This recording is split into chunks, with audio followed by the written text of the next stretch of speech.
Olá, meus amigos, tudo bem com vocês? Hoje nós vamos conversar sobre um importante pensador do século XVI. Me refiro a Étienne de la Boétie. Ele nasce no ano de 1530 e falece no ano de 1563. Então, com 32 anos de idade. Vocês vão encontrar na rede muita gente falando que ele tinha 33 anos, mas não, tá? O seu principal amigo, quando vai falar sobre a data que ele morreu, diz que ele morreu no ano de 1563, então com 32 anos, 9 meses e 17 dias de idade.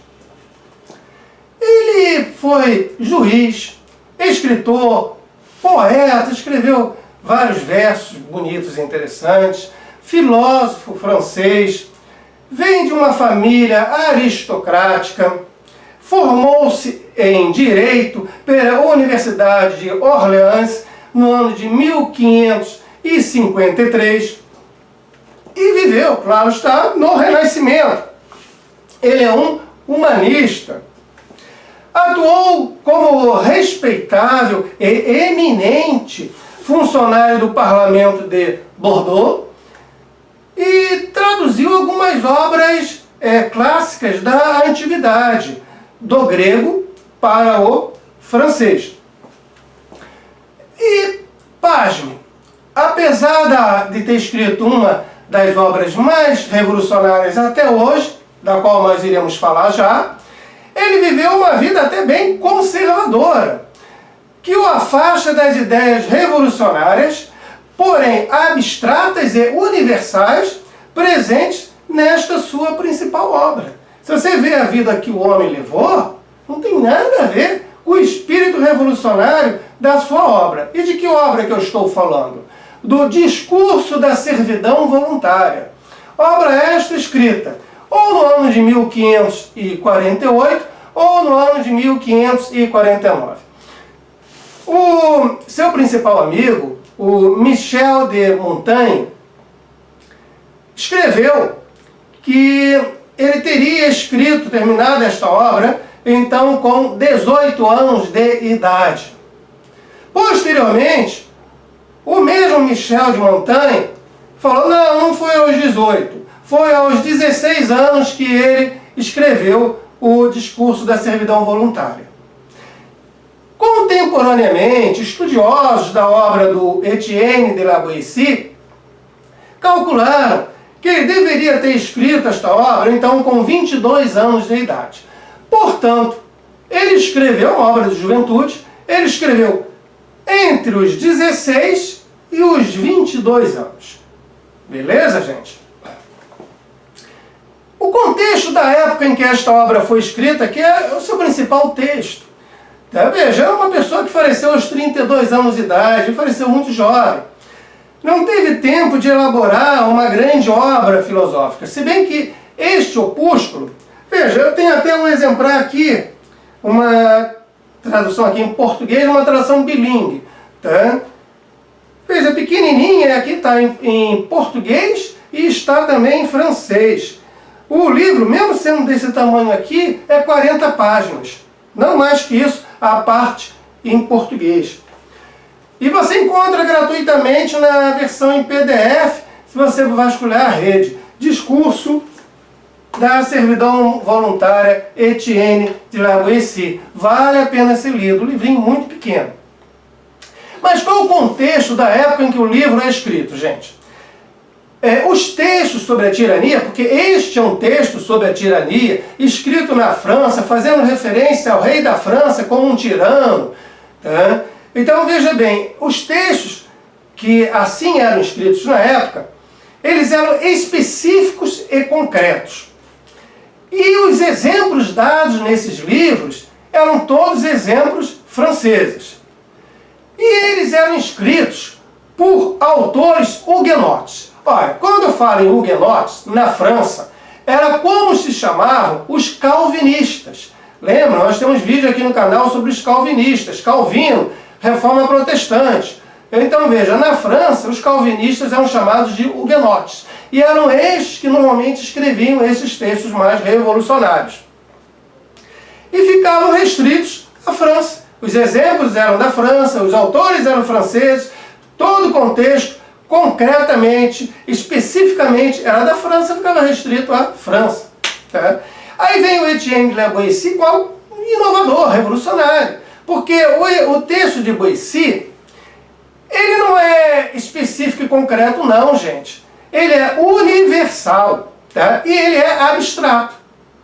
Os exemplos não são da França. Os exemplos são da Antiguidade Clássica. E há um caráter universalista sobre a natureza da tirania e a liberdade do povo. E isto torna este livro revolucionário. Veja, mesmo antes do Michel de Montaigne, porque foi ele que herdou, em testamento do Etienne de La Boétie, toda a obra do Boétie para ser publicada, todos os livros. E o Michel de Montaigne demorou para publicar esta obra. Mas mesmo antes da obra ser oficialmente publicada, ela já corria a França e o mundo. E às vezes sem citar o autor. Havia traduções aí, livres dessa obra circulando toda a Europa. Então teve um caráter muito importante. Ela foi adotada inclusive pelos huguenotes, pelos revolucionários. A ideia principal presente nesta obra é que a natureza da tirania e do próprio poder do Estado se baseia na aceitação por parte do povo. É que todos os governos dependem do consentimento da maioria, gente. Isso é importante. E o livro é tão revolucionário que ele é lido hoje. E politicamente, veja, se você pegar o contexto aqui, por exemplo, do Brasil, você vai ver o pessoal de direita lendo o livro, tá? E acusando a esquerda, entendeu? E a liderança da esquerda de utilizar esses mecanismos a favor dela. Por sua vez, você vai ver o pessoal da esquerda lendo o mesmo livro, adotando as mesmas ideologias e fazendo acusação, como se fosse um espelho, à direita. Quer dizer, um livro que é adotado como seu, com todo carinho, tanto pela direita, tanto pela esquerda, gente, merece ser lido. Olha, vamos continuar. Mas se você está gostando, deixa o seu comentário, eu quero saber a sua opinião. E se inscreve no canal. Tá bom, gente, caso você não seja inscrito ainda. Então, vamos lá. No livro nós temos uma profunda e enfática defesa da liberdade. A liberdade é algo natural. As pessoas nascem livres. Todos os animais, nós humanos somos animais, nascemos livres e iguais. Então, questiona o porquê da dominação de um sobre muitos. Ele se mostra, o autor, o Etienne de La Boétie, se mostra indignado com a relação à opressão. Né? Que ele percebe essa opressão à sua volta e ele se sente indignado com relação a isto. E ele afirma que toda servidão ela é voluntária, ou seja, há um consentimento por parte dos oprimidos em relação aos opressores. Então toda servidão ela é consentida.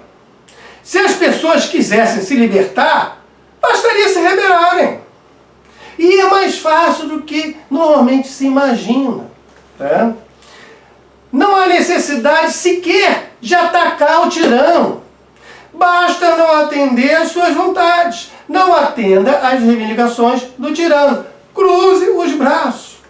Veja, o próprio exército que o tirano possui é formado por pessoas. É o povo que forma o exército do tirano. Todos os servidores públicos são pessoas.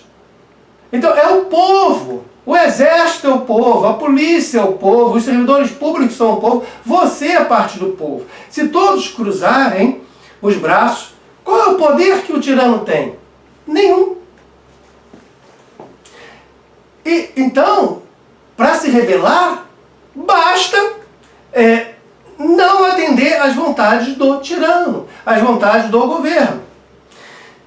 Não é por meio da coerção, ou da ameaça, ou de barganhas, trocas vantajosas, sabe? que o governo obtenha o cerceamento da liberdade e a total submissão a uma estrutura social injusta e opressiva.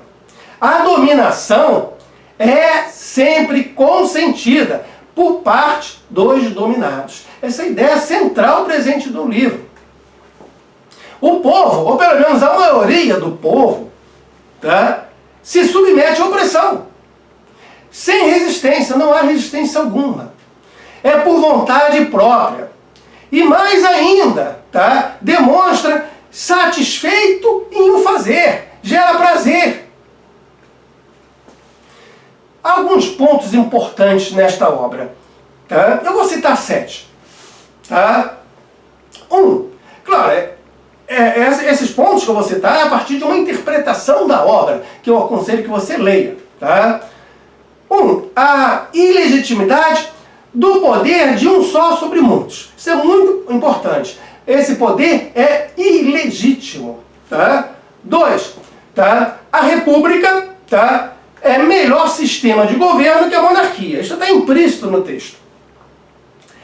3. A religião, tá? As crenças religiosas, as superstições presentes na sociedade, tudo isso junto é usado pelo governo para manter a sujeição do povo, tá?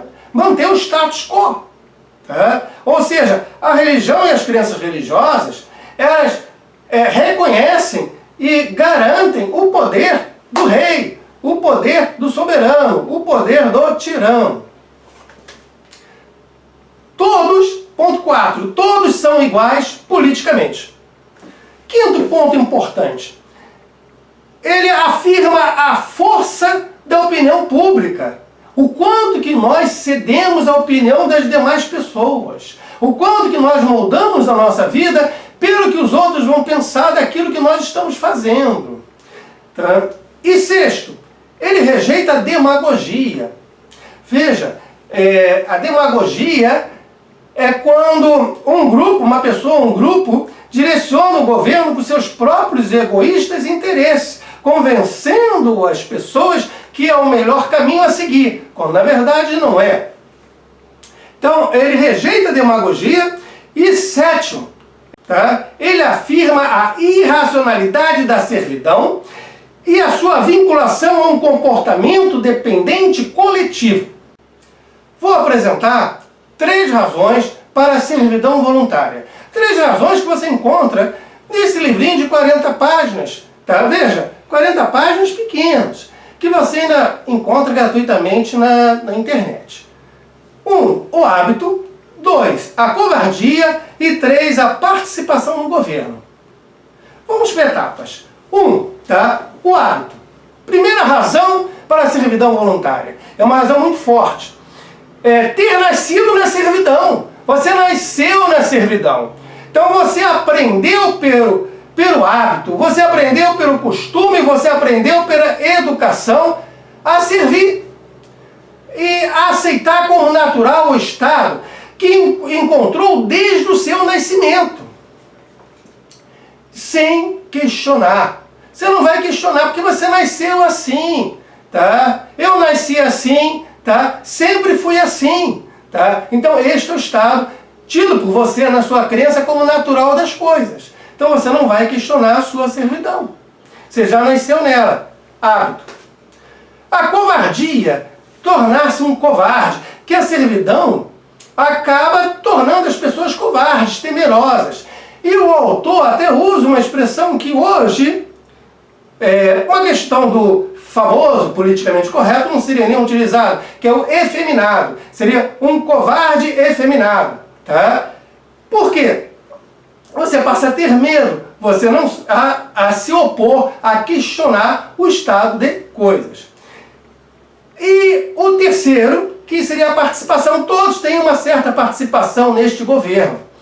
Veja, é uma hierarquia de poder. Pensa no Egito, sabe as pirâmides do Egito? A grande pirâmide de Quéops. Então, pirâmide, tá? Você tem uma pedrinha lá em cima e você tem uma base enorme. Então ele vai dizer o seguinte: o monarca, o soberano, o tirano, é essa pedrinha lá em cima no alto da pirâmide. Este monarca, ele tem contato com, no máximo, 4 ou 6 pessoas. São os seus ministros. Essas 4 ou 6 pessoas vão ter ali mais acesso ao poder do monarca. Por sua vez, cada uma dessas 4 ou 6 pessoas há de controlar e exercer o poder sobre uma quantidade maior de pessoas. E cada vez maior a pirâmide vai aumentando. Vai passando para 600, 6 mil, 6 milhões, porque conforme você vai descendo, tá, o número de pessoas vai aumentando como os galhos de uma árvore. Veja, se um controla 4, esses 4 podem controlar 40. 40 podem controlar 400, 600, 600 podem controlar 6 mil. Entendeu, gente? É essa a ideia. Então você vai descendo a pirâmide. E cada um vai tendo a sua participação no governo. Então você tem lá em cima o governante supremo, e embaixo você tem os servidores. Tá? Você tem os cobradores de impostos, você tem os policiais, você tem os oficiais do exército, você tem os soldados, você tem as pessoas que fazem a manutenção da cidade, mas todas estão de alguma forma envolvidas com o governo. E há 3 tipos de tiranos possíveis. Os que são eleitos pelo povo. Você faz uma eleição e você elege o cara. Tá? Então ele chega ao poder por meio de uma eleição. Uma vez chegando lá, ele vai querer se eternizar no poder, claro. Tá? Mas foi uma eleição que o colocou lá. Segunda forma, pela força das armas. Você cria um exército, invade o local, o poder é meu, eu tenho armas, eu mando. Tá? E terceiro, tá? Pela sucessão hereditária. Olha, meu pai era rei, então eu sou o príncipe, ele faleceu, agora eu sou o rei, eu. E meu filho vai ser rei também. Então a sucessão hereditária. Seriam as 3 formas, os 3 tipos de tiranos que você pode ter, que acaba dando no mesmo, porque todos vão exercer o poder com tirania. E ele coloca, dá um destaque todo especial ao papel da religião. E não só da religião, mas também da superstição em torno do poder do rei. Lembremos que estamos no século XVI. É o período das teorias sobre o absolutismo do soberano, tá? O poder absoluto do rei da França.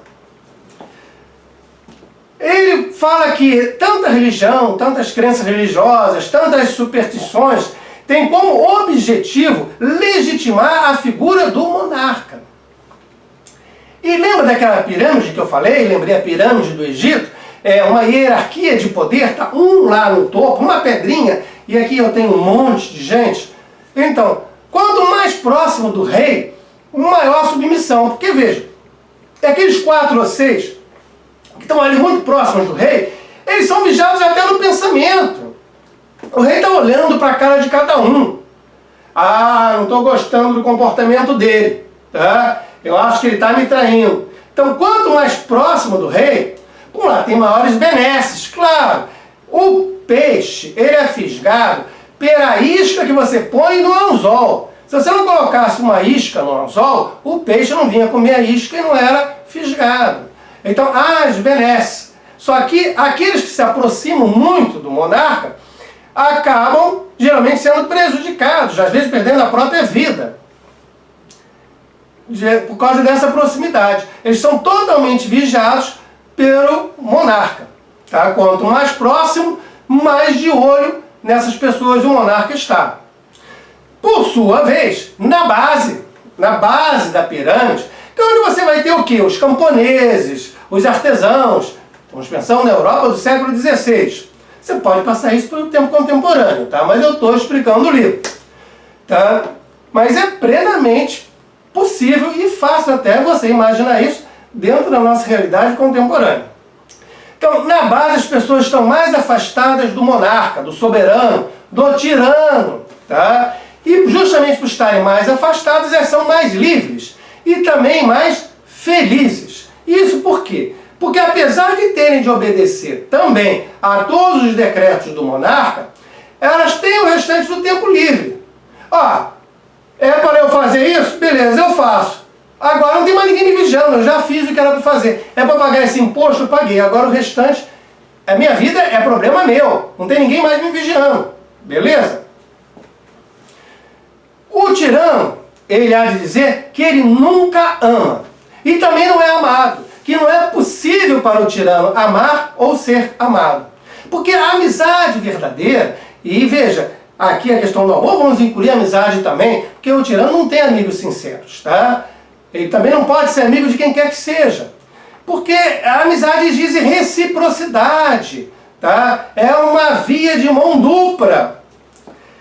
Então há necessidade de se viver próximo, viver em comum, uma vida em comum, tá? Coisas que o tirano não pode ter. Tá? O tirano deve se manter afastado das outras pessoas, porque ele é o monarca.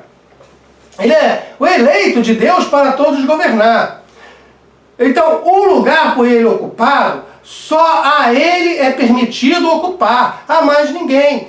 Então ele não pode ter amigos, não há reciprocidade, gente. Não há proximidade, não há como viver em comum. Tá? Também não ama, também não é amado. A amizade é elemento de exclusão, eu diria até elemento de combate, tá? Da servidão voluntária. Não é possível um amigo servir ao outro. Veja, a servidão, tá? Como você vai servir a um amigo? Então você não é amigo. Se um está servindo ao outro, existe essa relação de servidão, não existe amizade. São excludentes. A servidão voluntária, ela há de se caracterizar pela perda do desejo de ser livre. Veja, é uma servidão, mas ela é voluntária. Veja, essa servidão é como se fosse uma escravidão. Só que veja, você escolhe, você aceita, você não se opõe a isto. Tá? Então o seu desejo de ser livre sumiu. Tá? Ele não existe mais. Mesmo que se possa perder a liberdade pela força das armas, tá? É surpreendente que as pessoas não lutem para reconquistá-la. Para destruir a tirania e o autoritarismo, isso é muito importante. Ele vai dar uma dica, ele vai dar a sua receita. Olha, você quer saber como destruir o tirano? Você quer saber como destruir a tirania? Você quer saber como destruir o autoritarismo? Tá bom, eu te digo como. Primeiro, tá? Perceber seu estado de escravidão. Porque se você não se perceber como escravo, você nunca vai destruir esse sistema. Então, primeiro você tem que perceber que você é um escravo. A segunda coisa, você tem que fazer uma escolha. Você tem de optar por ser livre. Você tem de optar pela liberdade. Se você não fizer essa escolha, não, eu quero continuar sendo escravo. Morreu Neves. Tá? E a terceira, tá? É deixar de obedecer. Simplesmente isso, não obedeça mais. Tá? E todo o edifício da pirâmide desmorona. Deixe de obedecer. Aquela pedrinha, aquele tirano lá em cima da pirâmide, ele só é o tirano porque todos abaixo dele obedecem. Se deixarem de obedecer, quem é ele? É uma pessoa só, não tem poder algum. É o povo que lhe dá esse poder. Então nós temos, veja bem, uma defesa da igualdade política, isso é muito importante nesse livro. E que também a ideia, uma ideia central no livro, é que a liberdade é um direito natural, é um direito com o qual quando você nasce, você já nasce com o direito de ser livre. Tá? Então vem aí da lei natural. É possível se opor à opressão sem o uso da violência, isso é uma outra ideia muito importante no livro. É só se recusar a obedecer, recusar obediência e colaboração. Veja, você encontra isso muito importante no século XX. Lembra do Mahatma Gandhi, tá? E outros, tá? Então, isso é muito importante, tá? É você simplesmente, não é eu lutar contra o tirano, não. Eu simplesmente me recuso a obedecer. A minha recusa de obediência é minha recusa de colaborar. Isso é o suficiente para destruir esse poder, para destruir esta opressão. Não precisa dizer que os anarquistas até hoje adoram esse livro. Tá? Então, olha, mais um grupo. Eu falei que a direita adora, falei que a esquerda política adora também. Os anarquistas também adoram. Tá? Você tem de ler esse livrinho. Olha, as 3 raízes da servidão voluntária. Essas 3 raízes vão nos proporcionar a ilusão de que nós estamos livres, tá? Sim, porque senão eu vou questionar, eu vou querer ser livre. Mas se eu tenho a ilusão que eu sou livre, eu não vou questionar coisa alguma, eu vou bater palmas, oba, eu sou livre. Mas é uma ilusão. E essa ilusão que eu sou livre, ela é proporcionada por essas três raízes da servidão voluntária. E quais são elas? Nós já falamos. O hábito, lembra, você cria o hábito, o costume. Você nasceu na servidão, é tudo normal. Você se acostumou com isso, o hábito. A covardia, tá? É o medo, você é covarde para reagir, tá? Então, a segunda coisa é a covardia. E a terceira, lembra da pirâmide? É a participação, a colaboração dentro dessa pirâmide, dentro dessa hierarquia do poder. Então, estas três coisas nos proporcionam a ilusão de que nós estamos livres. E se nós estamos livres, eu vou lutar contra o quê? Bem, gente, este é o Etienne de La Boétie. Estou citando uma de suas obras, uma das obras consideradas a mais importante obra que ele escreveu. Você encontra gratuito na rede, eu recomendo que leia e que deixe o teu comentário. Quero saber o teu comentário sobre Etienne de La Boétie. Tá bom, gente? Liberdade é um direito natural nosso, tá? E com isso eu encerro aqui. Olha, muito obrigado pela presença mesmo. Valeu, até mais!